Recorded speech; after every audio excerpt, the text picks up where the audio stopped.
week we decided to talk about one of the ancient Egyptian pharaohs, whose reign is considered as a revolutionary period in Egyptian history. His name is Amenhotep, and known as Akhenaten. This is the new name that he took later, and we will discuss why did he call himself Akhenaten. But first, let's take a general look at him.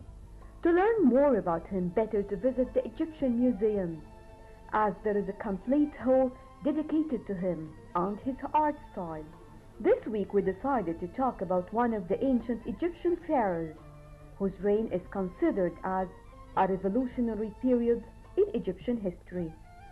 His name is Amenhotep, and known as Akhenaten. This is the new name that he took later, and we will discuss it. Why did he call himself like this? But first, let's take a look upon him. To learn more about Akhenaten, better to visit the Egyptian Museum, as there is a complete hall dedicated to Akhenaten, and also his art style, which was completely new, and even his religious beliefs was an evolution as well. Akhenaten was the pharaoh of the 18th dynasty of Egypt. He ruled for 17 years. The most important thing about him is his abandoning of the traditional Egyptian polytheism and introducing worship centered on the Aten, which is sometimes described as monotheistic.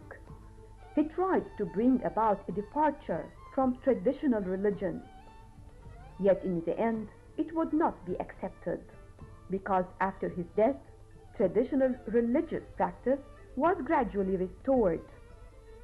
And when some dozen years later rulers without clear rights of succession from the 18th dynasty founded a new dynasty, they discredited Akhenaten and his immediate successors, referring to him as the enemy in their records. He was all but lost from history until the discovery in the 19th century of Amarna, the site of Akhenaten. Amarna is the city that he built for the Aten. Early excavations at Amarna sparked interest in the enigmatic pharaoh, whose tomb was unearthed in 1907. Interest in Akhenaten increased with the discovery in the Valley of the Kings at Luxor of the tomb of the king Tutankhamun, who has been proved to be Akhenaten's son according to DNA testing in 2010. It is believed that this man and Tutankhamun are related. Akhenaten was the younger son of Amenhotep III and also Chief Queen Tia. The eldest son, Crown Prince Thutmose, was recognized as the heir of Amenhotep III, but he died relatively young, and the next in line for the throne was a prince named Amenhotep. Amenhotep IV was crowned in Thebes, and there he started a building program. He decorated the southern entrance to the temple of Amun-Ra with scenes of himself worshipping Ra hierarchy. Then he soon decreed the construction of a temple dedicated to the Aten at the eastern Karnak.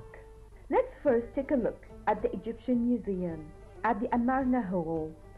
It is the one of the most interesting collections in the Egyptian Museum, as it depicts facts about life of Akhenaten and reflects his beliefs, which is the first recorded monotheist in history, who worshipped the sun disk known as Aten. One can see this on a beautiful relief. It is a painted limestone, as it depicts the queen of the king offering lotus flowers to the god Aten. As we can see, Aten itself is shown as a sun disk, its rays ending with human hands providing life and prosperity. Notice the similarity between the faces of Akhenaten and his family.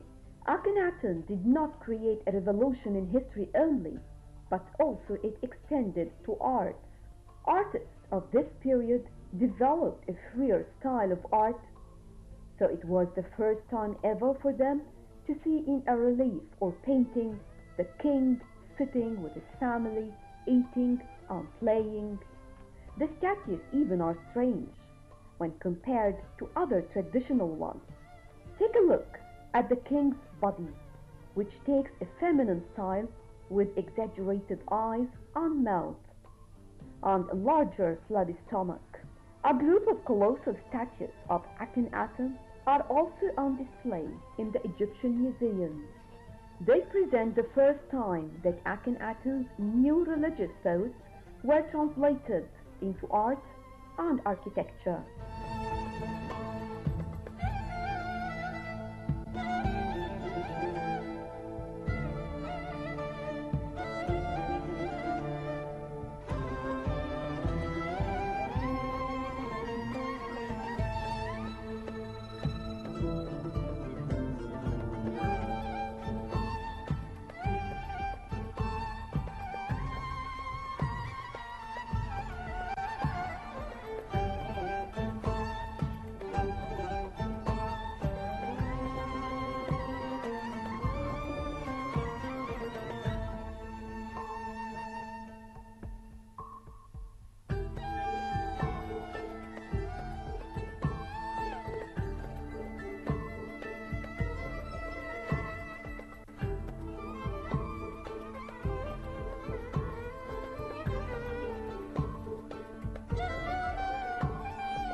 Amarna is a real extensive Egyptian archaeological site that represents the remains of the capital city, newly established and built by the pharaoh Akhenaten of the late 18th dynasty. If you are interested to learn more about it or to visit the area, it is located on the east bank of the Nile River in the modern Egyptian province of Minya, 58 kilometers south of the city of El-Minya and 312 kilometers south of Cairo. So Akhenaten and Nefertiti left Thebes behind.